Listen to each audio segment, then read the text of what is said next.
Hi, this is Carolyn Nee Lachlan, your hostess with the mostest of From Paper to People podcast, and you're listening to Pop Goes Your World. I'm Chris McBrien, and the pop culture from Generation X is everything to me. And I'm Derek Myers, and I'm here to educate Chris on the great pop culture of today's generation. Episode 158, Sean Connery's best performances.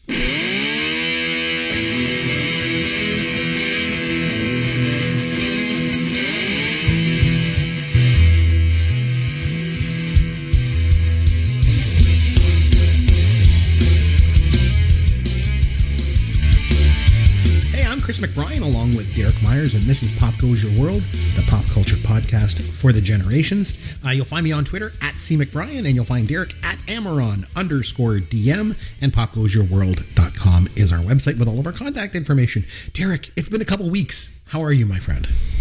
I'm doing well, thanks. How are you doing? Did you enjoy the time off? Did you spend it wisely and productively, or did you just heads down and get some work done? I did a lot of work over the last little while, but I got a little bit of pop culture in. What's new in pop culture in your world?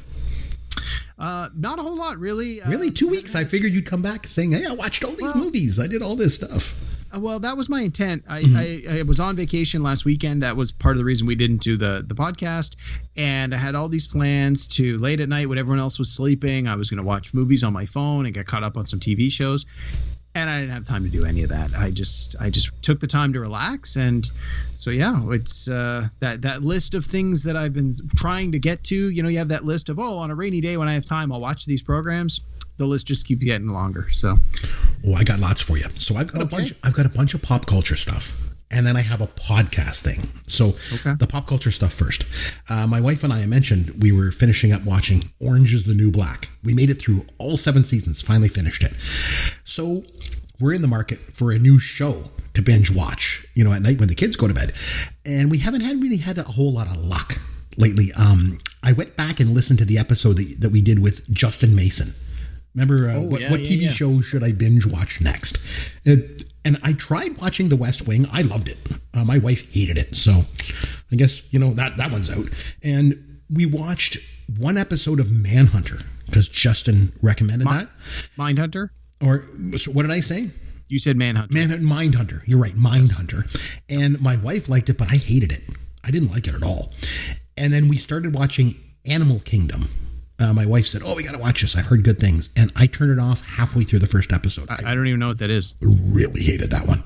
Okay. So we need some suggestions. So feel free to tweet me at CMcBrien or send me an email. Like I mentioned, my contact information is at the website, popgoesyourworld.com.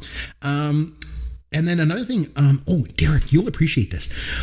The one thing that I actually have watched recently that I really enjoyed was a documentary. It was a series. It's called Challenger, The Final Flight. I have heard of it. I have not watched it. It's on my watch list. My wife fell asleep the other night, so I went and put it on. I only watched the first episode, but it was really, really, really good. And then another one that we finally decided, her and I, were like, I really want to watch. She didn't really want to watch it. We started to watch. I watched the first episode. Was Cobra Kai. Okay. Was she familiar with the old Karate Kid? Yeah. Oh yeah. She knows the Karate Kid. So have you watched Cobra Kai? No. I will. I know it's getting great reviews, but I don't really remember the Karate Kid movie that well. And from what I've heard, the more you know about the old movie, the more of the wink little throwbacks make a lot more sense. But I've heard it does stand quite well on its own, even if you're not overly familiar with it. I only watched one episode, but I really, really liked it. So I think we have a show, her and I, that we can watch, a little bit right now. They're just short. They're like half an hour or less each. The only thing I will say is that I wish that it would have explored, and it did this a bit, but I thought one of the things that people have said for years about the Karate Kid is if you flip it around, and if you look at it from the point of view of the quote-unquote bad guys, then actually Daniel LaRusso is the bad guy. Yeah. He comes into town, he takes the guy's girlfriend, he wins with an illegal kick move. Yeah, exactly. He's the bad guy. And that's an interesting thing to explore. And I thought that I think that's where this is going to explore that. But the first episode, it didn't really push that home for me as much as they should have. They showed LaRusso as being very successful. And there is a scene where Johnny kind of meets him in his dealership, and he kind of says, well, you stole my girlfriend, but they didn't really explore it full on as much as I thought that they should, but it was really, really good. And then just one other quick thing is my oldest son and I started watching old Roadrunner and Coyote cartoons with him. Now, where did you get this source material from? I got it on YouTube. I did a search on YouTube and found some. So I said, hey, let's watch this. And he loved it. And I did too. I was like, I haven't seen these things since I was a kid. Were they the unedited versions, the originals? Yeah. Like when the coyote falls, you actually see him hit the ground and stuff like that. And we were both laughing. Like we were just both laughing. Well, it's it's funny. Silly. It's good. Yeah. So anyway, so that's the pop culture stuff. Nice. But the most I'm glad one of us did our homework this week. Oh, yeah, of course. But a really important thing that I wanted to touch base on this week. It has to do with a little bit of a recurring bit that we have on the little podcast around here. And it actually started on my old podcast on Dear Mr. Fantasy. Derek, we both loved Game of Thrones, right? And we've mentioned before that Tyrion Lannister stole the show every time he was on screen. And he was obviously part of a big ensemble cast. But he transcended his role and he became bigger than life. And anytime that we've seen someone who's a, quote unquote secondary character that gives a bigger than life performance, we give that a name. And Derek, do you remember what we call it when a secondary character steals the show? I have no idea. Of course I do. Yeah, go ahead. Of course you do. It's a dinklage. It's a dinklage. But anyway, I don't know if you know this about me, Derek, but if there's one thing I love in this world, it's funk music. It's a little known fact. I know. But another thing is that not only am I a podcast host, but I'm also a musician. So I thought that tonight, right here on the show, would be the perfect time and place for me to debut my new song. Uh-oh. It's going to be soon up on iTunes, where you can download it for like the low price of $1.29. But tonight, because I love everyone so much, including you, Derek, I'm giving it to you and everyone for free. Okay? So here it is, the world premiere of my new song. I hope you enjoy it.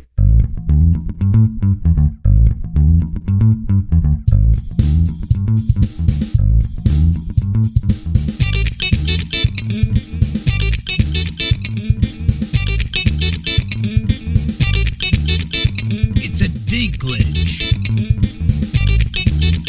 It's a dinklage. It's a dinklage.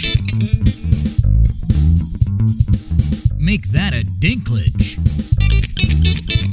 It's a dinklage. It's a dinklage.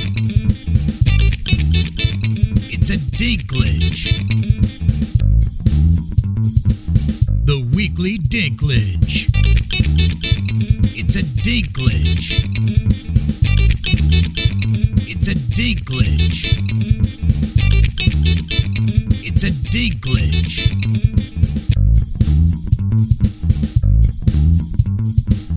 You've been dinked. Oh boy. Okay. Far be it for me to not be encouraging to any artist who's trying to ply their trade, but even me. That was awful. I'm thinking of quitting my day job and going into music full time. What do you think? I think you're on drugs. Like, yeah, I want that 1 minute and 8 seconds of my life back. Oh, jeez. Oh man, it's so funky. I was expecting to hear you singing. I feel cheated.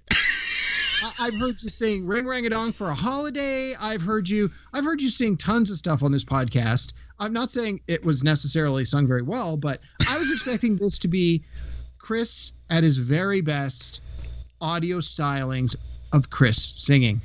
So I didn't get that. So what you're saying is I sing on the podcast all the time, and then when I finally release a song, it's not even me singing.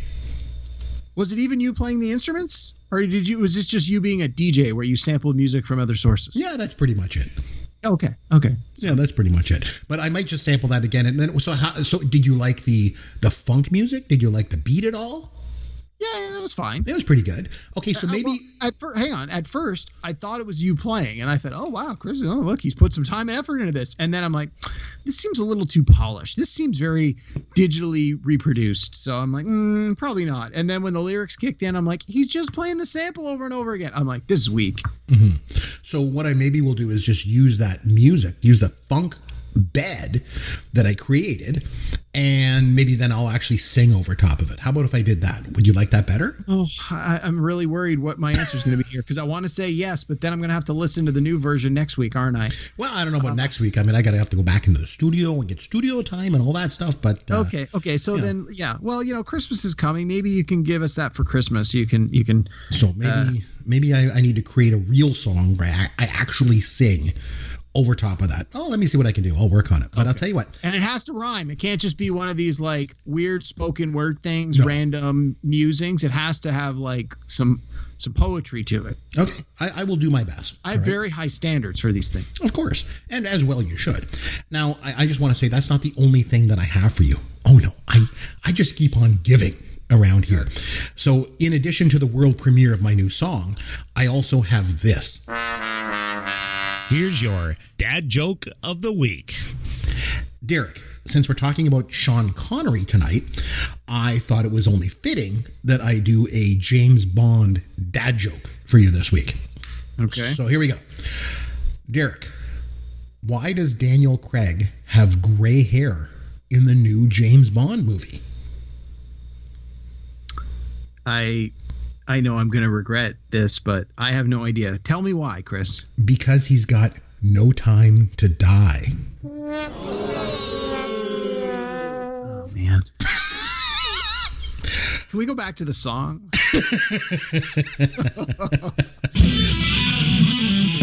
Meister, the rabble rouser, passing the buck over. This is the best trilogy of all time. Well, hold on. Is it better than the prequels? Let's go into our Wayback Machines to the 90s. Oh, watching paint dry is better than the prequels, right? We basically watched everything. I'm Canadian, so I love hockey. Wawa, baby. You're a wonderful human being. Everybody's got cigarettes. Even the teachers. Probably not the best message to be sending in a Disney film. Just humor me for a second. I'm Canadian, but I can't skate.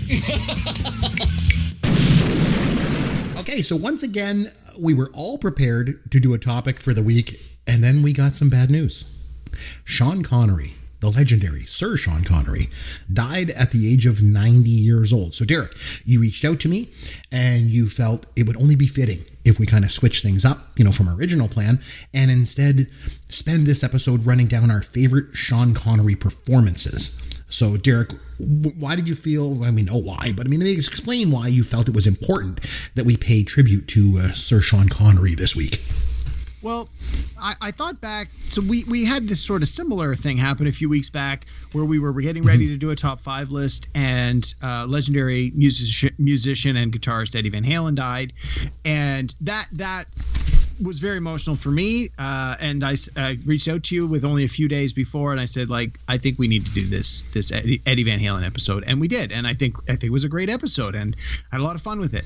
Then when I heard of Sean Connery's passing last week, it didn't hit me the same way. I'm a fan of his work, but not like I was with Eddie Van Halen. But at the same time, I thought, well, you know what? Sometimes we struggle to come up with interesting topics. And despite the fact that we had a topic that had already been delayed, so we'd pretty much done our homework already, we were ready to rock and roll. I thought, well, you know what? This is a good chance to dig into some films that maybe we wouldn't otherwise talk about. And Sean Connery, we did it again. I looked him up right away, and on his IMDb page, it said he has 94 acting credits, which shocked me. Like I was with some other people when I looked this up, and I said, hey, if I told you the over and under on Sean Connery's total number of credits was 90, would you think it's over or under? Every one of them said under by a long shot. Oh, if you said 40, I'd probably go under. Yeah. I was like, no, it was 94. Now, in all fairness, some of these were like appearances on shows and voice work. He did some voice work, some narration stuff, but still. So I thought, well, he's got such a large body of work. He spanned through, many decades. He did a lot of different kinds of films, and I think different people remember him differently depending on what performances of his they saw first, how old they were when they first saw a Sean Connery performance, and was it, were you a young person in the 80s or 90s first seeing him as the James Bond from the 60s, or were you seeing him in a new movie that was coming out in the 80s or 90s? And so I think different people had sort of a different relationship and a different appreciation for different parts of his work, and I thought, you know what, this could make for a good show. Let's give it a try, and I thought I was onto something great. And then I reached out to you and you said, yeah, let's do it. Sure. And then I started putting my list together and I realized I have seen a lot of Sean Connery movies, but most of them started around the mid 80s and then onward.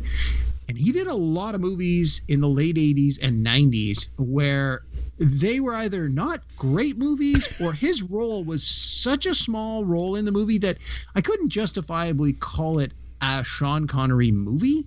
And so even though I had, 20 or so movies on my list originally, just, I've seen this and I've seen this and I've seen this, I started going down the list going, well, no, that doesn't make the top 5. Now that doesn't make the top 5. And the next thing I know, I'm down to like 2 movies. I'm like, okay, I gotta go back to the list again. So I actually spent part of this week trying to find some of those older classic Sean Connery films that I've never seen, but I've heard great things about, that I've always wanted to watch, but never had enough time to.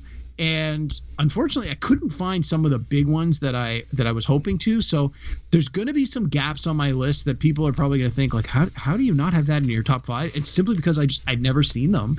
So I'm really hoping you pick up the heavy lifting on some of these titles.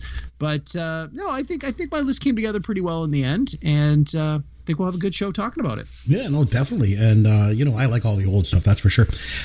Before we get into our top 5 list, I just want to preface it by saying something. I mean, let's be honest. We all know Sean Connery best for his portrayal of James Bond. Of course. But I wanted to mention, I'm going a different way with my list. Like, we know Sean Connery as Bond. I mean, he created James Bond, right, for the silver screen. So I decided actually not to include any of his Bond performances in my top 5 list. Because I figured, he's playing the same character in all of his Bond films. So for me, it's kind of hard to differentiate between them and like single out one performance over the others. Although I think if I had to single one out, it would be Dr. No for me, because it was his first time playing the part and he introduced James Bond to the world. So he really set the stage for Bond, with his performance in that. And I'm going to be perfectly honest, Sean Connery wasn't my favorite James Bond. I know it's like blasphemy, but I think that people have said this before, and I think there's some truth to the fact that the James Bond that you grew up with, especially when you were a kid, around 10, 11, 12 years old, I think that's the one that you like best. I remember I've heard that somewhere at least. And in my case, that's true, because I grew up with Roger Moore as Bond, and he'll always be the best Bond for me. So anyway, because of all that stuff, I went with my favorite Sean Connery performance that were not James Bond. So his non-James Bond roles, as it were. So I just wanted to set the stage on that. But anyway, we'll let you kick us off and we'll start at number 5. We'll work our way up to number 1. Your number 5, Sean Connery's best performance is? All right. My number 5 is a movie from 1999 that you've probably never seen, probably never heard of. Okay. It's called Entrapment. It stars Sean Connery and Catherine Zeta-Jones. I believe it was Catherine Zeta-Jones' butt. Oh, my. Was it ever? Laser lines. Oh my God. Yes, I remember that. So, full disclosure, I haven't seen this movie in a while. And when I was putting together my top 5, the number 5 movie on my list kept changing between 3 or 4 movies that I hadn't seen in a while, but I had very fond memories of. So I spent a little time trying to find like clips on the internet. I went back and watched a lot of trailers because that usually is a really good way for me to refresh my mind. Oh, that's what that was about. Sure. And after I sort of juggled 3 or 4 different films around, Entrapment landed on my list, partly because it felt to me like this was almost a more modern version of the James Bond franchise. So the general premise is that Sean Connery's character is like this master thief who doesn't use a gun. He's all about stealing. He's not about killing. And he's never been caught, if I remember correctly, or he's never been convicted. And in order to try and finally catch him, they create this Catherine Zeta-Jones character who's law enforcement poses as a thief who's gone undercover, and they try and steal all this money after an art heist. And so it's this combination of cop movie, heist movie, con artist movie, and then there's good action sequences. And I'm like, if you told me, you didn't even have to tell me who's in it. If you said, I got a movie that's about cops and robbers, there's a heist, there's a con artist, there's, twist ending, and it's got a few famous people in it, I'm like, I'm in. I like, oh, do you want to know who they are? Nope, I'm in. You got my money. Like, I love those kinds of movies. And I although it's been a long time since I've seen Entrapment, I remember I liked it a lot. I know it did very well on home video. I think it did pretty good in the box office, but I do remember it did very good on home video. They sold a lot of DVDs, and it was like, it came out, I think, the year 1 or 2 years after the first Tom Cruise Mission Impossible. So that Mission Impossible franchise hadn't really found its legs yet, and this to me felt like it was one of the movies that came out around that time that saw what Mission Impossible was trying to do and went, yeah, I think we can do something like that, and it worked. I enjoyed it. It was very entertaining, and it was an interesting look at Sean Connery, who would have been, had to have been close to 50 by the time he made that one, where he still was the suave gentleman, right? Like Catherine Zeta-Jones had to have been in her early to mid 20s. So you got to figure there had to be at least 20 years difference between them. But, you still believe that there could be some romantic chemistry going there. I mean, hell, she ended up marrying Michael Douglas. She clearly likes older guys. So good point. So number 5 on my list, Entrapment. I haven't seen it in a while, but after doing the homework for this, I'm going to find myself a copy, and I plan to watch this in the next week or two. And so all those things you said about the movie, his performance was good in it too, you're saying? From what I was only able to get through some of the clips this week because I couldn't find the whole movie, but yeah, he was good. He was, again, I don't expect every performer to win an Oscar with every performance they ever do, and many actors never win that kind of accolade. But if I'm entertained and I go in and I feel, and I'm convinced that this performer is playing a thief or a burglar or a cop or whatever, and I believe it for those 2 hours, I'm in. I'm good. And yeah, he did a great job. I'm fine with it. And like we always say, it's our personal favorite picks. Sure. And that's what makes this podcast so great, because then people can debate us and say, hey, that's not my pick. We're not going with the textbook answers, although you accuse me of that a lot. It's more like these are our favorite picks. So that's good. I mean, believe me, I wanted to throw the Highlander on here because I just love it. It's like a good bad movie, and it's swords and sorcery, which is right up my alley. But his performance in that movie is pretty bad. Like, you cast the Scotsman to play the Spaniard, you cast a Frenchman to play a Scotsman, you cast an American to play a Brit. Like, that movie just was all over the place, wrong casting. But I couldn't in good faith put that on my list. No, it's not okay. I like so number 5 for me is Entrapment from 1990. Okay, that's a good one. I like that. Okay, so my number 5 pick, Sean Connery played 2 roles in this. This is not a Sean Connery film. You kind of touched base on that in yours. This is not a Sean Connery film. He played a role in it, but I really like this movie. So he played King Agamemnon and also the fireman in 1981's Time Bandits. And there's something about this movie I've always loved, and I've passed it on to my boys as well. They've watched Time Bandits and they love Time Bandits. I think we're definitely going to have to do a review on this movie on a future podcast. And the thing was, for me, it's before the time of CGI. So this movie has all these incredible special effects, and they're all done with traditional techniques, and they look really, really, really great. And if you think about it, what kid wouldn't love the idea of going through their bedroom closet and into a globe-trotting adventure throughout different times in history? And like I say, I've showed this movie to both my kids. They both love it. And the thing is, they've grown up with, these CGI heavy movies. And the thing about this movie too is, as much as I love all the special effects in it and the stories and the time traveling, at the center of the whole story, Sean Connery for me grounds this movie, because he represents the father figure that Kevin never had at home. And it's the one part of the movie that makes Kevin want to stop time traveling and just settle down as a family. And the fact that Sean Connery anchors the movie is kind of solidified at the end when he appears as the fireman who comes to Kevin's house after, this fire wipes out the whole home. And I've always just felt that in the middle of this quirky movie, Sean Connery stands out like royalty. And not only because he plays a king, but because in a lot of ways, like, he kind of was royalty. So that's my number 5, Time Bandits. Nice. Good pick. I haven't seen Time Bandits in a while. That's Terry Gilliam, right? From, Terry Gilliam. Monty Python's Flying Circus? Which is not what you would expect from Terry Gilliam. Coming from Monty Python, you would expect these crazy, these comedy movies, but he came out with, a whole series of films in the 80s that were kind of just bizarre and weird and had, like Brazil and this. I was going to say, Brazil, I haven't seen in a while, but I remember it being a real trip. Yeah, he was an incredible director, very, very unique talent. So, anyway. All right. Number 4. So my number 4 pick. Again, it's a much newer film. I'd be shocked if you've seen it. It's from the year 2000, and it's called Finding Forrester. Oh, okay. So surprisingly enough, I actually went to see that movie in the theater when it came out. Wow. Yeah. Okay. I know. Surprising, isn't it? This is one of those movies that if I see it in the lineup, it's coming on TV, I almost always stop to watch it. I'll be honest, I didn't like it. Yeah. I didn't like it when I went to see it. I knew you would do so. I didn't like it at all. But it gets a lot of unfair, well, maybe not so unfair, comparisons to Good Will Hunting, in the sense that it's, the main character is from he comes from like I don't want to say a broken home, but he lives in a part of the community where the people don't have money.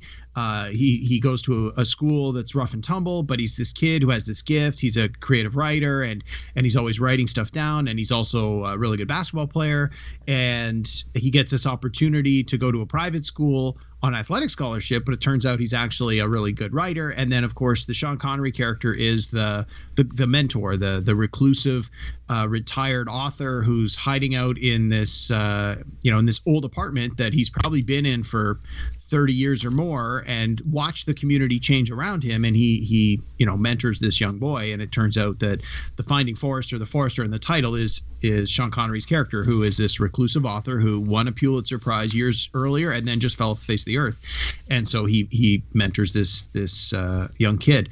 And of course, the movie's got F. Murray Abraham playing his usual dickish self as one of the professors who immediately takes the new kid to town because he's jealous of his incredible ability. And Anna Paquin is in it as the girlfriend.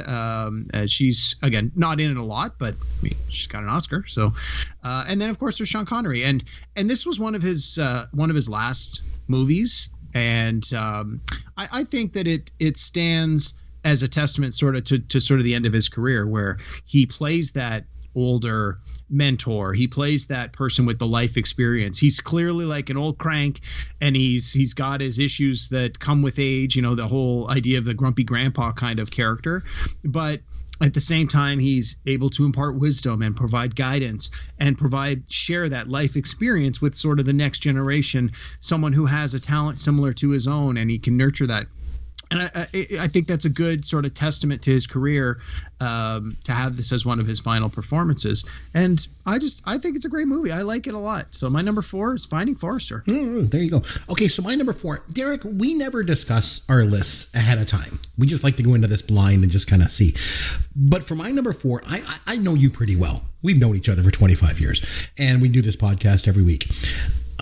I know that we haven't seen each other's list. I know this movie is going to be on your list, and it's probably like right up near the top. So for that reason, and if it's not, well, then I'll eat my own words. But I know that this is going to be on your list. So I tell you what, I'm going to take a bye on my number 4. I'm going to pass. I'm going to punt it back to you to go to number 3. And when it comes back around and you pick this as one of yours, because I know you will. I know you. Then I'll talk about it then. Does that sound fair? That sounds fair to me. I'm gonna punt my number 4 for now, because I know it's coming around. So why don't we just move on to your number 3? All right, I get double. I get talked to. Look at you. All right, number 3 is again another one of my favorite. We'll call it guilty pleasure movies. Although I don't think I feel that guilty. It's from 1996. Michael Bay, The Rock. Oh yeah. Have you seen it? I have. I actually saw that in the movie theater too. Yeah. So it was a lot of fun. It was kind of hokey and stuff, but I mean, it was a lot of fun to watch. I love this movie. So I have. This is going to harken back to our previous episode as well. I have a Laserdisc player, 12-inch Laserdisc. We talked about this. For today's generation, a Laserdisc is like a CD, except it's 12 inches across instead of, what's a CD, 5 inches? And you literally load it into a DVD player. It looks just like a gigantic CD player, and the information was coded in such a way that you couldn't get it all onto one side of the CD. You had to literally eject it halfway through the movie, flip it over, and pick it up from there. And for really long movies, it was on 2 discs or 2 sides of 2 discs in some cases. So I have maybe 20 movies in my Laserdisc collection. The Rock. Do you still have a Laserdisc player? Not only do I have a Laserdisc player, when we did The Adventures of Priscilla, Queen of the Desert, a couple of weeks ago, I watched it on Laserdisc. Oh, good for you. There you go. So anyway, The Rock, starring Sean Connery and Nicolas Cage, is one of the other ones that I have on Laserdisc. I love this movie. I've seen it a ton of times. I haven't seen it recently, so I may deserve a rewatch sometime in the near future.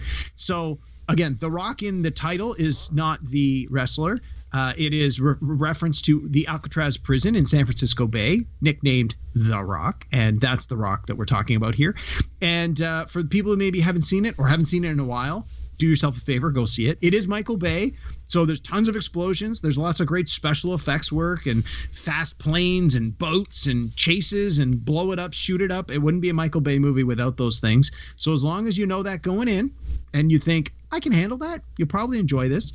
The idea is that the Ed Harris, it plays a disgruntled military person who goes onto Alcatraz Island, and like Alcatraz is a tourist attraction, you can go and visit it, and he basically takes a bunch of tourists hostage and holds them for ransom. And he says, I'm going to use one of my special missiles that has this poison attached to it. I'm going to shoot it into San Francisco, and everyone in San Francisco will die, and I want millions and billions of dollars and all these political blah, blah, blah. Again, whatever. We don't really care why he's doing it. That's the premise. So they bring on Nicolas Cage, who's like a chemical weapons engineer, to accompany the SEAL Team 6 that's going to go and try and take back the Rock.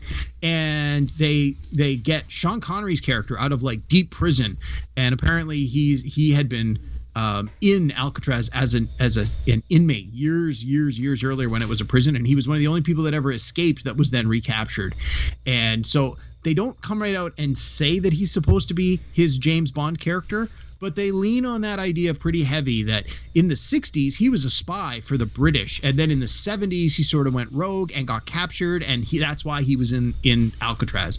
Again, they don't come right out and say that, but they lean on it real good. And then so they bring Sean Connery out of prison, and they're like, okay, you got to take our special SEAL Team 6 into Alcatraz through whatever means it was that you escaped years earlier, so they can get the drop on these bad military people and stop the rockets and defuse the gas and all the rest of that jazz. And I was gonna say hilarity ensues, but it's not so much hilarity as much as it's just a good old shoot 'em up, chase 'em down, blow it up kind of movie.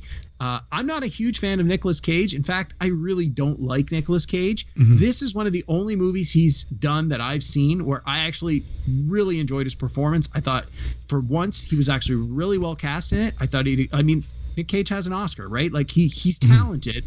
I'm just not a big fan of his work, but I loved him in this. Sean Connery's great. Ed Harris is great. It's got John Spencer, who people might remember from The West Wing as Leo McGarry. He plays basically he's like a law enforcement person who was operating when The Rock was actually active, so he's got like a back history in it. This movie's great, and Sean Connery gets to basically be old James Bond in this movie, and so there's like what's not to like. Number 3 is The Rock. I could go on and on for hours, but let's stop there. That's my pick, number 3. Oh, that's a good one. Okay, my number 3.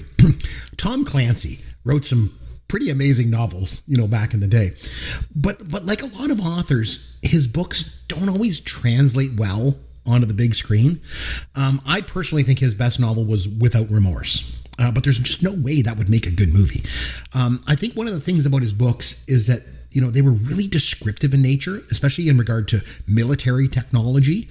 But the one of his books that translated into the best movie was The Hunt for Red October. And it came out in 1990, and it was based on a 1984 novel. But there was a lot of really, really good actors in it, like Alec Baldwin and James Earl Jones, Scott Glenn, Sam Neill. But Sean Connery was a standout in this.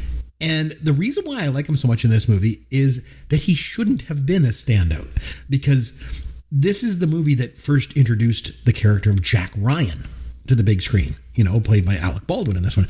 And so you think that Jack Ryan would be the most memorable part of the movie, but it's not. Instead, for me at least, it was a Russian submarine captain called Marco Ramius, played by an English actor, Sean Connery. And like you mentioned with Highlander, where, there was a lot of people playing, different, people from different countries and things like that. It works in this movie. And I think the ability to pull it off, he's playing this Russian, is just because he's Sean Connery. Like he just pulls it off. And I think it's one of his best roles, and it's number 3 on my list. So I have seen The Hunt for Red October. Mm-hmm. I remember thinking it was okay, but not a big fan. Like a lot of movies from that time period that I enjoyed, I've gone back and watched again and again. I've never really had any desire to go back and rewatch Hunt for Red October. I've never really been fascinated by the Jack Ryan movie series, regardless of who's been in the role, and it's been recast a few times now. Oh yeah, lots of people. I mean, I watched all of the movies. I saw even a lot of them in the theater, but I don't know. Just that genre, for whatever reason, never really did it for me. I tried reading Tom Clancy, but because my dad loves Clancy books. I mean, nothing says you're a dad unless you've got a dozen Tom Clancy books on the shelf. But no, I couldn't get into the books either. It just, I don't know. It wasn't really my cup of tea. And I just felt that Sean Connery, I had a hard time getting over the fact that this Scotsman was playing a Russian, but still had his Scottish accent. And I mean, it's kind of better that he didn't try to do a Russian accent, because I think that would have been worse. Mm-hmm. But for me, that was a big problem. And the way they try to mask it at the beginning, like they zoom in and they're like speaking Russian, and then it just kind of melds over and they start speaking English, just to kind of almost say to the audience, okay, we're going to have them speak English so you can hear them. Yes. And you can understand what they're saying. And the funny thing is, I'm glad you mentioned the books, because I read The Hunt for Red October and I didn't get through it. I put it down. I didn't like it. It was just too technical. It was just too much military mumbo jumbo to me. So I didn't actually enjoy the novel, but I enjoyed the movie. And I thought Sean Connery was pretty good in it. He was a standout to me in that movie. Yeah, I think I felt like you with the books. I felt they were just a little bit too much detail in things that I wasn't interested in. But I know a lot of people that love the books. Oh yeah, they did, and I think that's why I liked Without Remorse so much, because it wasn't all about all that military. It was about a guy basically just trying to get revenge, and things like that. I thought it was quite good. But anyway, your number 2, Sean Connery's best performance is. Right. Well, I had a hard time not putting this at number 1. Mm-hmm. And I almost want to call an audible and change it right now, but I'm going to stick with it.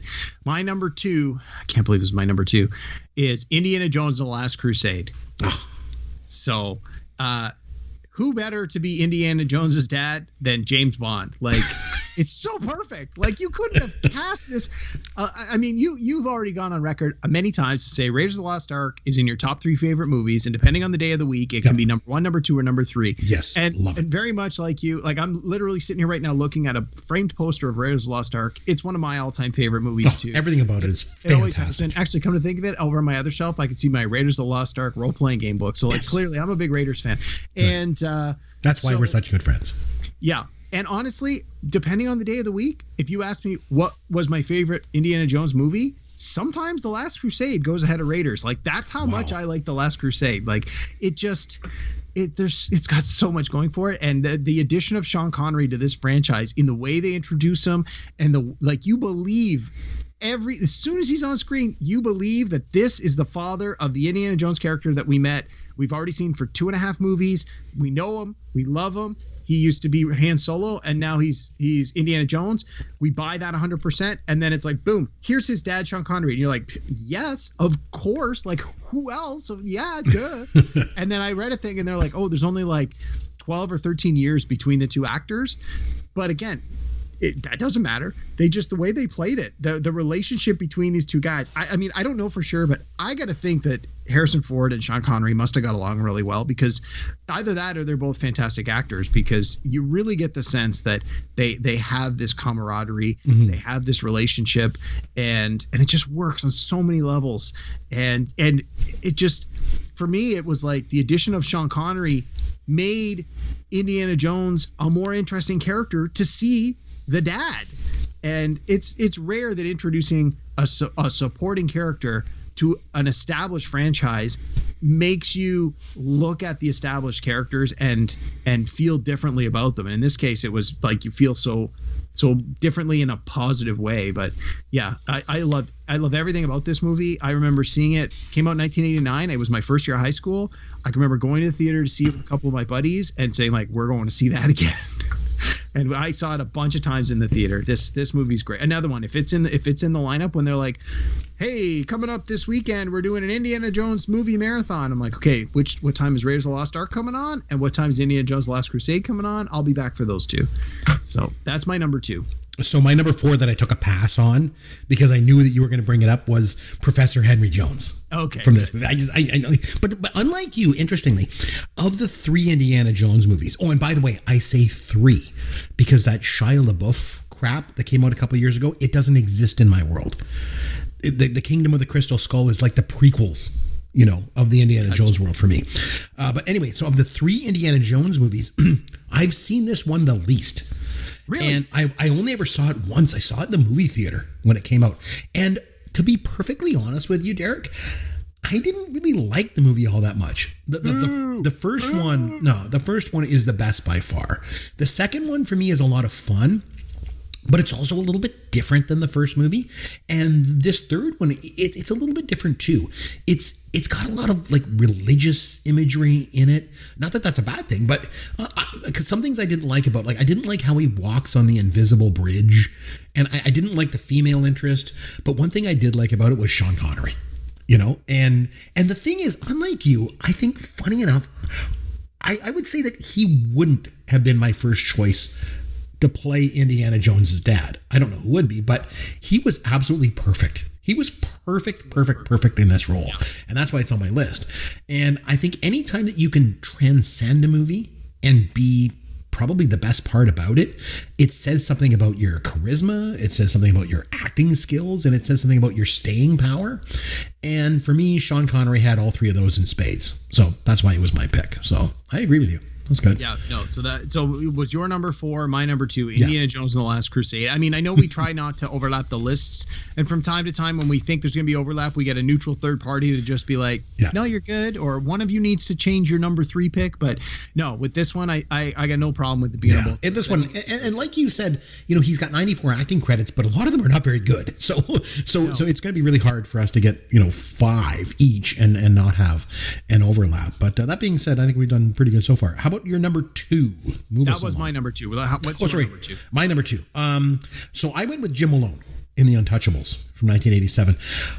One of the things that I'll always remember about Sean Connery is how he transitioned from this sort of young leading man into a wiser, older mentor type character. And you've mentioned that before with Finding Forrester. Finding Forrester, yeah. And we mentioned he did it well as Indiana Jones' dad as well. But for me, he did it even better in this movie, in The Untouchables. So first of all, I think Brian De Palma is one of the most underrated directors of all time. He came out of that film school generation of directors that we've talked about before, those ones that came up in the 70s, like Lucas and Spielberg and Scorsese. And if you think of De Palma's films like Carrie and The Fury and Scarface and heck, even Phantom of the Paradise, he had his own style of filmmaking. His composition of his shots, he used to use the Dutch angle a lot and split screens and pans. And in this movie, he does an homage to Battleship Potemkin. Yeah. He does the Odessa Steppe sequence, right? And he's a director's director, But the thing is, even with all that going on, one of the best parts of this movie is Sean Connery. He basically plays sort of this sage in this morality play about crime and justice. And he uses his experience to guide Elliot Ness, Kevin Costner, through the movie. And for me, like, he's the one that's able to kind of figure things out along the way. Like, he figures out who the corrupt cops are, he ends up getting shot for it. And he also got his only Academy Award nomination for Best Supporting Actor, which he won. And I think rightly so. This was not just an example, as we've talked before, when, the Academy just gives an Oscar to someone for their body of work. Like, he was the clear-cut right choice that year. Now, I do think Morgan Freeman, with his breakout role in Street Smart, was really, really, really, really good that year. And that would have made it close if I was a voter. But Sean Connery got the Oscar. He deserved the Oscar. It was one of the best performances of his career, although not his best, because it's still not my number 1. And we'll get to that in a bit. But, man, The Untouchables, he was damn good. So that's my number 2. On to your number one. I'm really curious to see what it is. So just to comment on The Untouchables, I'm not a big fan of the film. I thought Connery's performance was good. But again, I believe his character's supposed to be Irish, yet he speaks with a Scottish accent. I got a real problem with that in some cases. I mean, I like Sean Connery, but yeah. Anyway, no, the whole idea of The Untouchables, like things that like with that Depression era, Prohibition era, Elliot Ness, like that whole time period. There's been a lot of movies and TV shows where they've done stories about those characters. It does not interest me at all, not even a little bit. And I just felt that with that one, like Robert De Niro plays Al Capone, right? Yes, he does. Again, I didn't think he was the right person in that role. I agree. One of the greatest actors of our generation, but not for that role. I didn't really like him in that role. I mean, usually I like him in most of this. I mean, honestly, I don't like him in everything he does, but when he's good, he's really good. And I just felt that he didn't seem the right person in that. And again, but when we're talking about Connery's performances, though, like I thought Connery was so good. Okay. Yeah, but he was the right guy for this role. Sure. Okay, I'll give you that. I would argue. Yeah. But. All right. So on to number one. Number one. What do you got? I don't think there's much argument here, or there shouldn't be. But based on what you said at the top of the show, I think ours are going to be different. I picked James Bond. Like. Oh, okay. You got to go with James Bond. His body of work, is that what you're doing in this one? Yes and no. So. He appeared as Bond in 7 films. He appeared in 6 times in the 60s and 70s. Like, so he was in Bond 1, 2, 3, 4, 5. Then Lazenby came in, bombed that. They brought Connery back for one more. So he was in, 6 of the first 7 Bond movies. He was in the first 5, and then he was in number 7. Then years later, they did Never Say Never Again in 1983, which I believe. And just the title alone was so good. Can we just talk about the title for a second? Because he always said, I will never play James Bond again. When he stepped away from that character, he said, I am done with James Bond. It is over, done with. And so then the title is Never Say Never Again. So cool. Yeah. So, I mean, I've seen I've seen every James Bond movie. I've seen most of them more than once. I have all of them on DVD and Blu-ray. Or Blu-ray, depending, because obviously the genre switched over, the formatting switched over halfway through there. And I have, like you, Connery is not my favorite Bond, largely because I didn't discover Connery as Bond until after I had seen Roger Moore and Timothy Dalton and Pierce Brosnan, and then I went back and watched the Sean Connery ones. And by then I'm, a teenager. It's the early 90s, and I have certain expectations of what I think James Bond should be. And going back to those original roots where it wasn't gadgets and shoot 'em ups, movies made in the 60s it's a different style of movie making than movies made in the 90s. So when you're a 15-year-old and you go back to watch those, it's hard to use the same measuring stick. So as much as I could appreciate what the movies, what they were for the franchise and what they were in the time, Connery himself was never my favorite Bond. But looking back at his so who was? I am like you. I think Roger Moore was for the longest time, because he was Bond when I first started seeing James Bond in the theater. But now I got to say, I like Daniel Craig a lot. But I think you do. Largely that's because of the way movies are made now. Like, that's the kind of movie I want to see, a modern movie with modern technology and modern gadgets and modern fight sequences and modern special effects. And so that's why I think I like the guy who's in the seat today. And I think 5-10 years from now, when they recast it again and they keep telling those stories, that'll be my favorite Bond movie, my favorite Bond actor. But so in any case, coming back to Sean Connery though, so this week I made a point of trying to dig up some of those old Connery movies. The only one that I got a chance to see that I had always wanted to see and never could was The Presidio with Mark Harmon. And it was an okay movie. It was in the mid 80s, but again, it was more of a Mark Harmon movie than a Sean Connery movie, and Connery was hardly in it. So his performance wasn't outstanding. So I certainly wasn't going to put that on the list, but there's a lot of other more classic Connery movies I was looking for and couldn't find. So then I went back and I watched the first 3 Connery Bonds. I watched Dr. No, From Russia with Love, and Thunderball. Or I guess, well, Goldfinger, 3, but I watched Thunderball. I watched Dr. No, From Russia with Love, and Thunderball. And I think because I remember Goldfinger and You Only Live Twice, I remember those ones very, very well. But the other 3, it had been a while, so I went back and watched them all. And I gotta say, after watching the three of those, Thunderball was the one I liked the best. I thought Sean Connery was the best in that. Again, it started to feel to me like it took him a couple of movies to get a sense of where Bond was going. He's got a few of the gadgets, but not like a crazy number of gadgets. They're not like these unbelievable things. He doesn't rely on them a lot. Like I found the Roger Moore character like leaned heavily on the gadgets to the point where it was like crazy unrealistic. But Connery was good. He looked good. He acted good.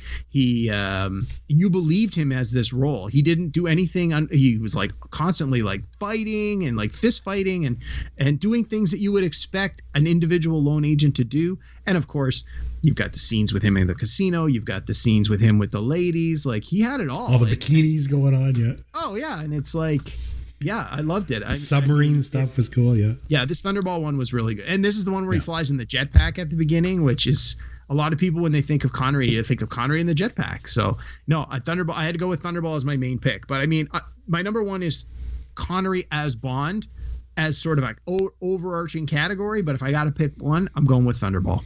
And that's why, like, even when he did Never Say Never Again, it was almost like a remake of Thunderball in a way, you know? It's been so long since I saw Never Say Never that I wanted to watch Thunderball again because now that I started watching them, I'll go through and keep watching the rest of the Bond movies over the next few weeks. But so Bond, the body of work, James Bond is number one. But if I had to narrow it down to a single movie, I'm going with Thunderball. Thunderball. Oh, that's good. Okay, so my number one, my favorite all-time Sean Connery performance is a movie that I first saw when I was probably about 8 years old. And that's The Man Who Would Be King. It's from 1975, and the character he played was Daniel Drevitt.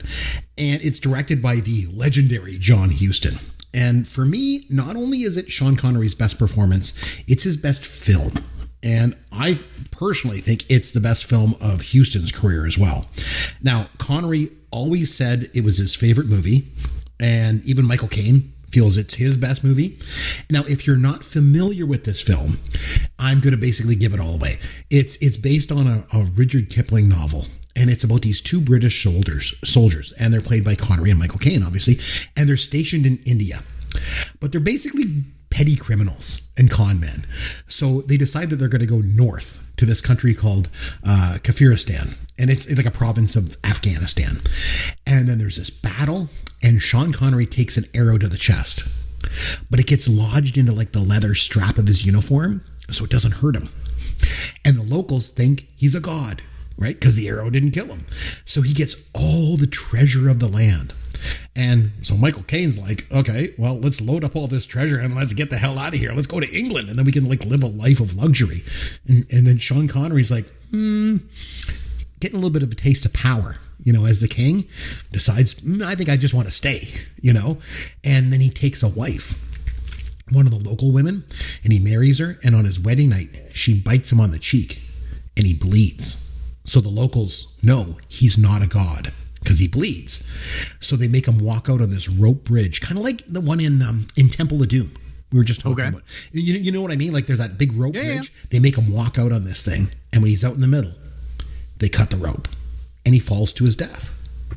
It's an incredible film, and it's for me, it's one that gets overlooked a lot, I think, and it is Sean Connery's best film. It's Huston's best film. It's Michael Caine's best film. And that is really saying something, you know, for those three guys. It was nominated for 4 Academy Awards, none of the big ones. Honestly, it wouldn't have won anything that year anyway, because One Flew Over the Cuckoo's Nest swept like all the Oscars that year. But The Man Who Would Be King is an amazing, amazing film. It's everything that an epic film should be. You know, it deals with money and death and the love of power. And for me, it's Sean Connery's best performance by far of his career.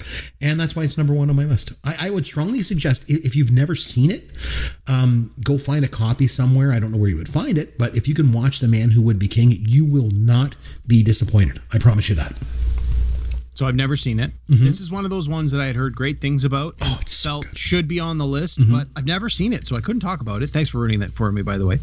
The other ones that I've always wanted to watch that I've never had a chance to is The Russia House and In the Name of the Rose. which I heard were both pretty good, and I have never seen either of those two as well. So.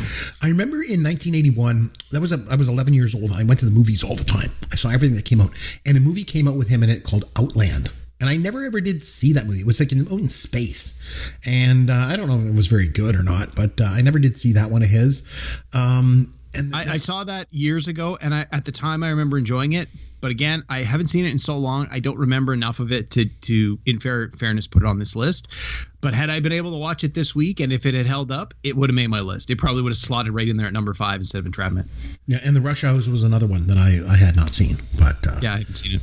So, but Man Who Would Be King, yeah, no, I'd heard great things. So it's one of those ones that's on my watch list, and yeah, as much as I wanted to put it on the list because I knew it was supposed to be great, I've never seen it. So I'm glad you got it. Yeah, no, it's the best. Okay, so on that note, let's have some fun with Caveman. Okay, so even though I didn't list any of his Bond performances in my top 5, we all know Sean Connery is best known as James Bond. But the thing is, he's not obviously the only actor to ever play James Bond. There's been 7 actors that have played the role. So here's how it's going to work, Derek. I'm going to name a film, and you tell me the actor that played James Bond in the movie. Super easy, okay? All right, I'm going for, how many questions you got? 10? I got 15 of them. Okay, I'm going for 15 out of 15. You will get them all. Okay, here we go. I think I will. Yep. Never say never again. Sean Connery. Moonraker. Roger Moore. Spectre. Daniel Craig. GoldenEye. GoldenEye was Pierce Brosnan. Goldfinger. Sean Connery. The Spy Who Loved Me. Roger Moore. You Only Live Twice. Sean Connery. The Living Daylights. Timothy Dalton. The Man with the Golden Gun. Roger Moore. Live and Let Die. Roger Moore. On Her Majesty's Secret Service. George Lazenby. Diamonds Are Forever. Sean Connery. License to Kill. Timothy Dalton. Tomorrow Never Dies. Pierce Brosnan. Casino Royale from 2006. Daniel Craig. Casino Royale from 1967. Woody Allen. No. No, you got the last one wrong. No. It was Peter Sellers. No, it was David Niven. Oh, I would have never. David Niven. That Okay, so you did pretty good. Not bad. You nailed them all. Should have been speed round. I know. We just went through them so fast because I know that I'm a big Bond fan. I knew I was going to get. There was a couple I was like, I had to think for a second. You know what helped me on a lot of them was when you said the title of the movie. I could picture the poster because Bond movies always have such great posters. They have great posters and they have great opening songs. Yes, they've always been known for like a wicked song. Well, that was Live and Let Die. Like I had to think for a second. As soon as I heard the song in my mind, I'm like, well, of course it's Roger Moore. They all had such good songs. Okay, so Derek, recently you made a suggestion in the fact that since we do our movie reviews in pairs, we sandwich them between the top 5 lists, that we should tie our movie picks together, with a common theme.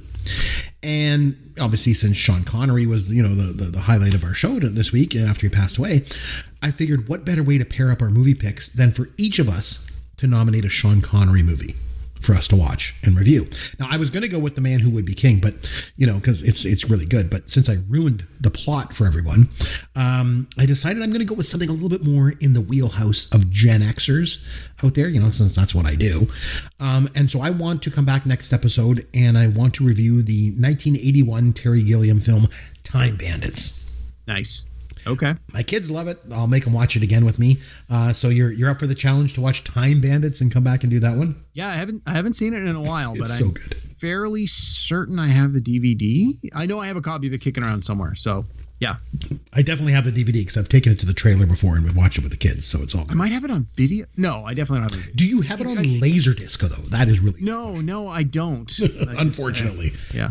Halfway through, after the Sean Connery scene, you have to take out the disc and flip it over and turn it around and put it back in for the second half. Exactly. That's always good.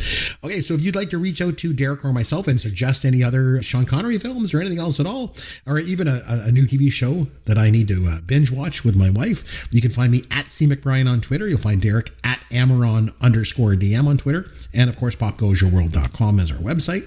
And until next week when we do Time Bandits, this is me, Chris McBrien, on behalf of Derek Myers saying thanks for listening to Pop Goes Your World, the pop culture podcast for the generations.